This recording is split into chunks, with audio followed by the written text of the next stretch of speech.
That's why I'm not a giant fan of dog parks. Because as a veterinarian, I look over there and I think that is literally a hotbed of disease. Hi, this is Mike Torsha, and welcome to Live Well and Thrive. I have a very special guest, Elyse Kent. She has a elite veterinarian service that's mobile, comes to you, but she comes with love and passion and not just expertise as a doctor. So welcome, Elyse. Thank you. It's a pleasure to be here. So we train at the same gym, Yes. but we've never run into each other. No. That's so funny. Gold's Gym in Venice, right? Yes. So, but I usually go a little bit later, and I know you go earlier. But aren't you kind of loving it that there's all these dogs now in Gold's? I do. I love that there are a lot of dogs everywhere. We've lived on the West Side long enough to know that was certainly not the case. Even 10 years ago, that was more of a European distinction. But Yeah. now dogs are everywhere. It's lovely. Yeah, you know what I find interesting? For a long time, people were going online and getting a service dog, um, the vest and everything so they can take their dogs. Mm-hmm. But now it seems like a lot of the restaurants, especially in Beverly Hills, welcome dogs. Mm-hmm. And it's so refreshing. Why can't you have your dog as long as he's well behaved, Yeah, of course. And I liked about California is the beautiful weather all the time. Mm-hmm. And I would feel bad that, hey, I'm going to go get some lunch with friends and I can't have my dog. Mm-hmm. And I love to see all types of dogs. Right. And I love the fact that LA is so dog friendly. It's part of the experience now. We greet the dogs, then we talk to the people. That's one of the benefits of pets is that it increases our social connections. Whether we want it to or not, when we walk up to somebody with a dog, we speak to the person and we speak to the dog, right? Now, don't you feel that the dog is a reflection of who that person is, from the breed and the personality of the dog? Because I've noticed, like, when I've met people with certain dogs, they may have that Labrador or that certain kind of Shih Tzu, that just sits in their lap and has that quiet and warm. And I've noticed the ones at the dog where it's a very warm, quiet person. Dog, the person is also warm and quiet. But then when it's that hyper dog, the person is more on a hyper. They kind of pick up They definitely pick up on our energy. Yeah. I notice that when I go in people's homes, if I haven't met you before and I see the dog at the door, then I'll say, now I understand, right? Because the energy in the house, the energy that the person gives off is absorbed by the dog. And then isn't it true, like with in hospitals where they bring dogs to the hospital when there's people that are very ill, it has a nurturing, healing effect? Absolutely. So, that's what I wanted to talk a little bit about is the health, mental and physical health benefits of having pets. We know for a fact that our blood pressure is reduced when we pet a cat or a dog. We know that if you own a cat, studies show you're 33% less likely to have a stroke. Now, does that mean people that don't have strokes get cats? We can't say for sure, but probably it means that having pets makes it less likely for us to be stressed, right? Big contributing factor in disease. So that's one physical benefit. But mentally, think about it. We talk a lot about mindfulness today. Pets automatically bring us to mindfulness because attention is one of the hallmarks of mindfulness. We can't help but be attentive to our pets. They demand it. Intention. We have to intend to care for them no matter what happens. Traveling, make sure they're cared for. Sick, make sure they're cared for. Then there's compassion. You can't really have pets without being a compassionate person. And then there's awareness. We got to be paying attention. Get up in the morning. Are they okay? Tail wagging. Did they not eat their breakfast? Now they need to go outside. So those 4 elements are what bring us into mindfulness. So by having pets, we're automatically in present time. Really important for mental health. I actually feel I sleep better. My 2 dogs sleep in bed. And they know their places. Of course, when they first got in the bed, they wanted to be right next to me. got them used to being at the end of the bed. And I got to tell you something, I go really into it, very deep sleep. But also, I feel their energy, I hear them breathing. It's very soothing. It is. And I wake up right away, I look for them. And they're like in the fetal position.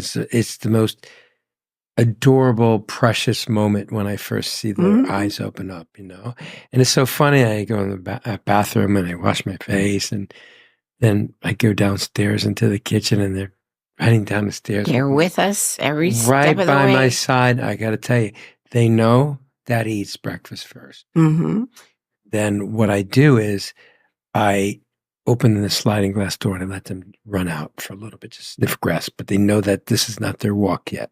It's just to alleviate if they have any pressure to urinate, But they watch me make breakfast, and then when I'm done, they wait for me to make their breakfast. And I cook for my dogs. Okay. I don't do the You and a lot of other people in this world.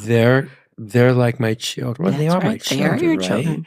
And so I like they're watching me. They don't beg. They're very well mannered.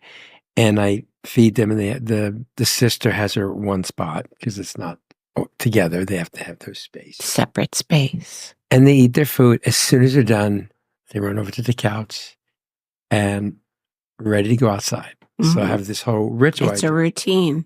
And they love it. I never have any mistakes going on in the house. And it's such lovely energy. Like the dynamics in my home is wonderful. And I have 2 cats. And they just bonded. Just naturally, they bonded. Sometimes I see them on the dog bed curled up with one of the cats. It's so sweet. See that beautiful energy. But that's because I have this kind of energy. Yeah. I breathe that kind of energy. I believe that is true. And they bring out the best in us, no question about it. I mean, if you think about people with depression, how critical it is that they have something. If they're socially withdrawn, they have a pet, that's an interaction, right? That's an important interaction. Now, there was a study at a university, I think in Germany, that said that people live, I think it's 6 to 8 years longer if they have dogs. Why would it be a dog? I don't know. A dog versus a cat? Yes. And it said only with dogs. I don't know how they came up with that. Actually, I'm going to do some research on this. Yes. Because it was some university that said that they had done a study for over a long period of time, and that people that had dogs live a certain amount of years longer. I would think that cats would be equally as comforting, nurturing, and we know stress reducing. There definitely are many studies that show that cats reduce blood pressure when we pet them, right? We've all experienced that. You're nervous, you're anxious, you pet your cat. Because cats give off that beautiful energy, calm. Now, what is that? I know my cats are in a certain mood, they have that purring sound. What does that mean? It's a way of expressing contentment. It's what it is vibration of blood in their carotid artery. That's the actual source of it. But they turn it on when they feel contented, happy, nurtured, cared for, safe, all those things. And then also too, both cats like this thing. Oh, the kneading. Yeah. What causes that? What is that? What sensation is going through their mind? I think it's something like what they did when they were nursing on their mother. You're talking about making biscuits. Yeah, they're on top of me sometimes when I watch TV, and I have to trim their nails because if they're too long, they're like, oh. Or I'm in bed and they jump on the bed too. They do this thing. Yeah, that's what we call making biscuits.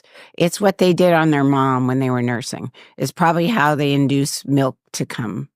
Oh, so it's a nurturing thing. It's a nurturing thing. You're like their mom. You're the mom. I got big pecs. That could be it. I don't know. Because they like my pecs. They always laying on my pecs. They're beautiful cats. Yes. I got a big orange one that I got from Hawaii as a kid. Now it's this big orange cat, and the black and white, and then I rescued that was going to be put down. He's so beautiful. And it's so funny when I see them, their tail goes straight up. Yeah. Now, what does that mean when the tail goes straight up? That just means they're alert. They're being vigilant. So I have a question. So how are your cats when you take them to the vet? They hate going to the vet. They do. Very typical. They don't like the car. They don't want to get in the They were carrier. crying the whole time. Yeah. And the bag. Yeah. The whole way. You know, and then the vet takes them out and they're like, why am I here? And where am I? And suddenly I'm in a new location. So that's one of the big benefits of home visits. Cats. In my background, I was a cat specialist, board certified in feline medicine and surgery, and I've had 2 cat hospitals over the last 35 years. So even though we eliminated the dogs, which was a big stress, we still had the carrier and the car ride. That's where the mobile service comes in. Not that they're thrilled when we start setting up our things, but they're way better than they were after the car ride and the exam room experience, hearing dogs in the waiting room, that sort of thing. So we find primarily for cats that house calls are definitely superior. I could see that because I'll tell you something. Another thing I worry about is you have all these dogs with illnesses and there's liquids and things. Yep. Secretion. And they're sniffing the ground. Oh, yeah. Right? You got to worry about when you walk your dog, especially when it's a puppy, right? That's right. Okay, when the vaccinations aren't complete.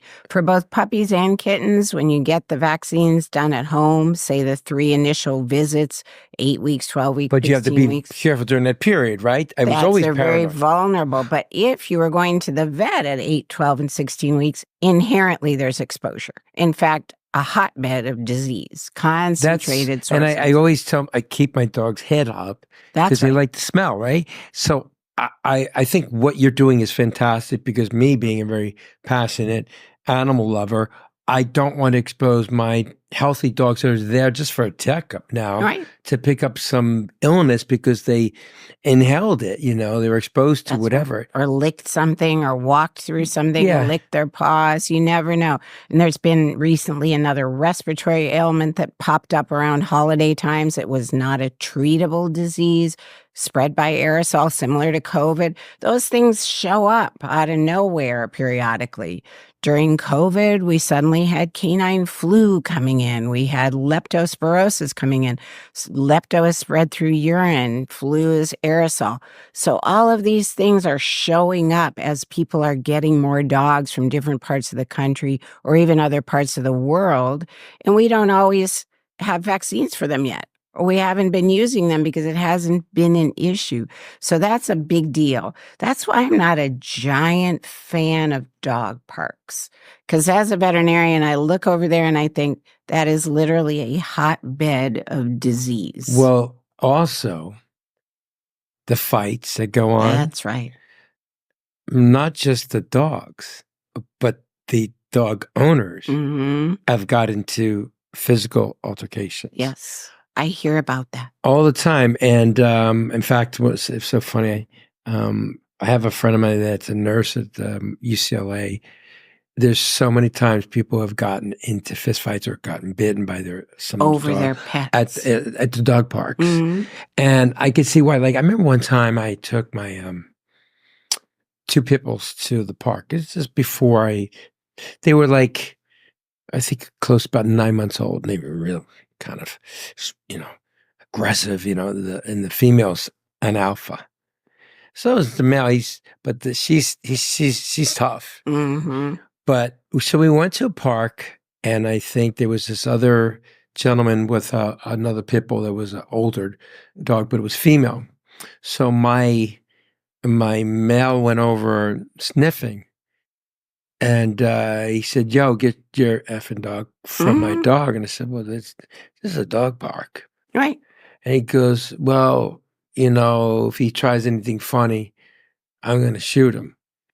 And I said, no, you're not going to shoot him. You know, I went into that mode, New Yorker mode. And he said, no, you know. And I just said, bro, you want to shoot a dog because he sniffs your dog's ass? How ridiculous is that? Seriously. I said, you don't want to have a problem with the dog. I said, he's a pit bull, yours is a pit bull. They're checking each other out. It's a beautiful female, mine's a male, he's young, the sister is cool with it, she's not causing a problem. I really don't think we should go this direction, you know?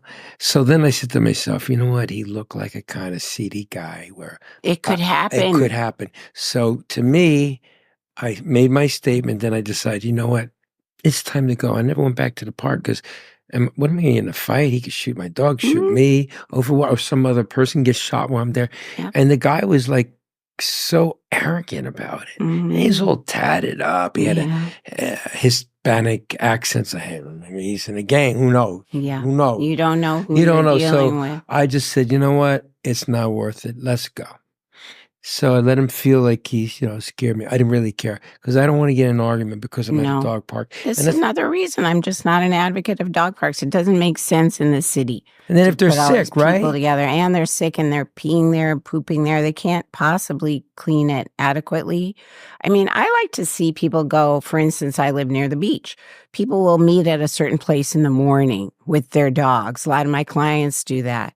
And the dogs are running around, but it's a smaller group. The people know each other. They see each other every day. The dogs know the other dogs.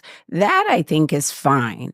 But when you're talking about a dog park, So contained. so It's like a breeding contained, ground of disease, that's right? what my mind says. And it's true. And I also see the injuries that occur from the fights. So I see it from the other side. I would never personally take my dogs to a dog park. No, I've seen some really vicious fights. And what happens is they try to break them apart. Hmm. And that's when They get hurt. the owner actually gets. They reach in there and it's like they're in the middle of something. Yeah, it's never good. I don't like So it. that's why, like, I bought a new house. I made sure I had a big backyard. And when I was looking for a house, I made sure I didn't want a pool because I don't want my dogs trying to lick the chlorine, and Hmm. because they don't know. And I wanted the space anyway. I'm not a guy that's going to jump in the pool, really use it. And I wanted more grass For the dog to run could roll around around. and They love enjoy my one pit bull loves like this. rolling in the grass. Loves rolling in Yeah, the grass. absolutely. He's just, and I know it's my grass, and nobody know the dog's there, So I know, have fun. Yeah. And I just think that for me, I need to have you come over. Well, that's what I was going to say. With 2 dogs and 2 cats, perfect mobile client because you could get all of them done at one time. So here's what I found was a problem when I have a groomer do Mobile my groomer. nails. No, When you take them. I've taken to a groomer. Mm. I said, why are my dog's nails bleeding? Okay.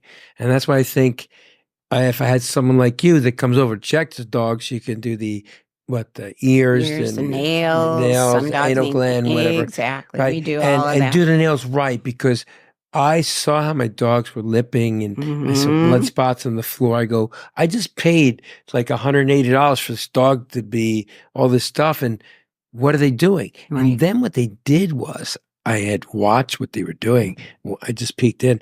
They took a toothbrush that they brushed all these other dogs with. And brush your dog's teeth. Brushed my I was like, why?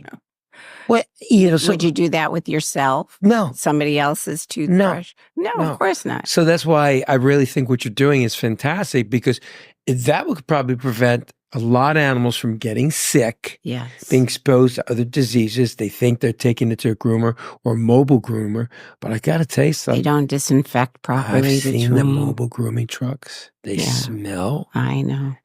Everything doesn't look like you It's said, hard to clean in between. right? The other big issue is your dogs hopefully will live very long lives, and they will reach an age where mobility becomes an issue. It's hard to get them in the car. That's a big part of what I do every day, is dealing with dogs that don't comfortably get in the car anymore to go to a vet or a groomer. So we get them on, various pain management and mobility medications, but at least we can do everything they need at home. So if you find a situation where you assess the dog or cat that has Mhm. some kind of ailment, do you have in your car or the truck or van, whatever you have, all types of medication? All types of medications. Wow, that's great. We carry a full pharmacy. The only thing we can't do, obviously, is surgery, unless it's something minor. For instance, a foxtail. You know what foxtails are? Little grass-ons that go in between their toes and in their ears and everything. So at times we've used like a local anesthetic, and we can remove a foxtail from a paw or an ear. Sometimes we can treat an abscess in a cat. Cats get, little claw wounds that abscess. We can do that at home. Of course, we can't do spays, neuters, can't do imaging. We don't do x-rays, ultrasound. But here's what I do. I have relationships with all these veterinarians that I've worked with for years. That's Your great. cat needs its teeth cleaned. Here's where you're going to go. Not only that, I'm going to get a report and I'm going to follow your pet through all of its journeys to any specialists that it might go to. Same if you go to emergency, put me down as a primary, I get a report, then we manage it together. Emergency hospitals don't do long-term management, nor do specialists. People go in, they get a letter, they talk to the doctor briefly, they don't understand a lot of vocabulary. They need somebody to sit down, patiently go through, what does this mean? More importantly, should I do this? Do I really want to do chemotherapy? In my current situation, my family, my kids, my financial priorities, those are things that don't get addressed by a specialist. But I know you. Say, Mike, I come to your house over a period of 10 years. I know you. I know when you're going through something. I know when you're having a hardship. Now I factor all of that in to my counseling. Not only that, I'm sitting at your table just like this. I'm in your kitchen. I'm your friend, right? I'm your friend. I've known you. It's an intimate setting. I'm in your home. Maybe we're having a cup of coffee. We're friends, right? There's a But relationship. then the animal picks up on that, and they're more relaxed when you're examining them instead of being all tense That's right. when they're put in that table. We don't use table for obviously for big dogs. We work on the floor, we work on the in the yard, we work wherever, in their bed. So many times they're laid out in their bed. That's where we draw blood. That's where we do the exam. So, I don't know, tell me if this is true, that the teeth is so important, not just for health purposes, but also that if it has a severe amount of bacteria buildup, it could spread, maybe cause endocarditis and other It can, or diseases. liver or kidney damage, because those organs are working hard to handle the inflammatory response in the mouth. So we know that there are pathological changes, for instance, in the liver. Post-mortem, we take samples, dog had horrible teeth. Now we know that there's a link between bacterial or inflammatory processes in the mouth and elsewhere. So it affects longevity. So, you know what was strange was my shepherd, before she passed away, about 9 months, her breath was horrible. Could that have been the cancer or something that It could have been kidney disease. That's by far the most common age-related disorder in dogs and cats. And they will get a toxic odor to their breath because they're sort of building up uremic poisons, for lack of a better word, that aren't being filtered and removed. So their whole system is affected. They can get ulcers in the mouth. So that could have been what Well, you know, it but was. like I shared with you, I had taken her to this vet, and I kept saying to the vet, I said, I don't know, I think there's something going on internally. Her breath is foul, Mhm. like rotten garbage. Mhm. And it was a shift over a period of time. Well, I'll just keep brushing her teeth. I said, Doc, I brush her teeth twice a day, not Mhm. changing the breath. It smells like hell. Nah, I don't think it's He didn't do lab work. you know what I mean? I just wish I had gone to someone like yourself, because I could have maybe made her life a little easier as passing. But I saw these signs and he just shrugged it off. And I really felt that, wow, wait a minute. Why is that happening? And then, of course, towards the end, I just saw that, she was going. And I just was by her side, and she passed in the middle of the night at 3:18 and just Mm. looked at me and sighed. And that was it. So Gone. sad. And you could see she left the body. It Mhm. was, now she's not there. And it was a very traumatic experience for me. And it was so weird. One of the cats had walked over and sniffed her, walked a few steps, and threw up horribly. Mm. And this cat loved her, would curl up with her. She had like a And physical oh, reaction. she did. And all the other animals, for probably about 5 or 6 days, they didn't eat much. Mhm. They were like me, very lethargic. It was like the whole family was just, Yeah, they all knew. that connection. They always know. Yeah. That's one of the things that I deal with in palliative and hospice care at home, is making sure that all the animals are aware of what's going on. If you think about the old school way, you take a dog off to the vet to be euthanized, The others don't even have any idea what happened. When that's done at home, when there's been sort of a process going on, then they know. It's more of a natural, oh, our fellow companion is gone, like it would be in the wild, right? Yeah. So, say for instance, we become, you know, I become I hate to say client, but We'll use that friend, word. whatever it is, right? Yeah. And you start treating my babies.